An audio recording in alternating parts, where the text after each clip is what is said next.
ایک چھوٹے سے گاؤں میں دو بچے رہتے تھے، یتیم بچے علی اور فاطمہ۔ ان کے ماں باپ ایک حادثے میں انتقال کر گئے تھے اور وہ ایک ٹوٹے ہوئے پرانے مکان میں رہتے تھے۔ رات کو اکثر ان کے گھر میں عجیب و غریب قسم کی آوازیں آتی تھیں۔ ماں فاطمہ ڈر کے مارے علی کو پکڑ لیتی تھی۔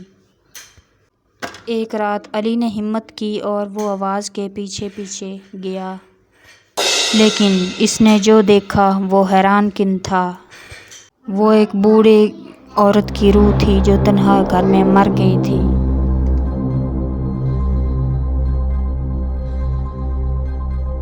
اب وہ بھی تنہا تھی، بالکل علی اور فاطمہ کی طرح، جس کی جگہ اس جن نے لے لی۔ اس نے بچوں کو کبھی نقصان نہیں پہنچایا تھا۔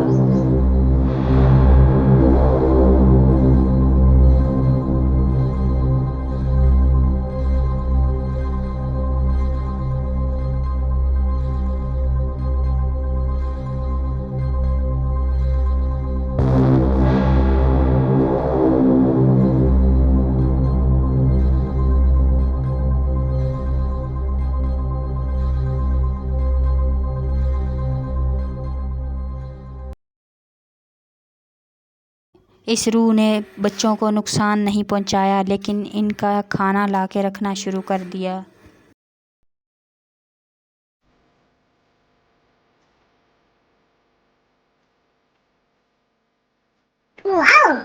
کچھ دنوں بعد بچوں کو پتہ چلا کہ یہ ہمارے رب کی طرف سے کوئی آزمائش تھی اور اللہ تعالیٰ نے اس کے ذریعے ہماری مدد کی۔ علی اور فاطمہ پھر کبھی بھی اس جن عورت سے کبھی نہیں ڈرے۔ ہم اس کو ناپاک جنوں میں شامل کر رہے تھے کہ یہ ہمیں نقصان پہنچائیں گے، لیکن اللہ تعالیٰ نے ہماری مدد اس کے ذریعے کی۔ ہمیں کسی کو برا نہیں سمجھنا چاہیے۔ اللہ کی رحمت کسی بھی طریقے سے آ سکتی ہے کہ یہاں ایک بھٹکتی روح یا جن کے ذریعے ہماری مدد کی گئی، بلکہ ہر رات دعا کرتے کہ اس کو جنت دے یا اللہ۔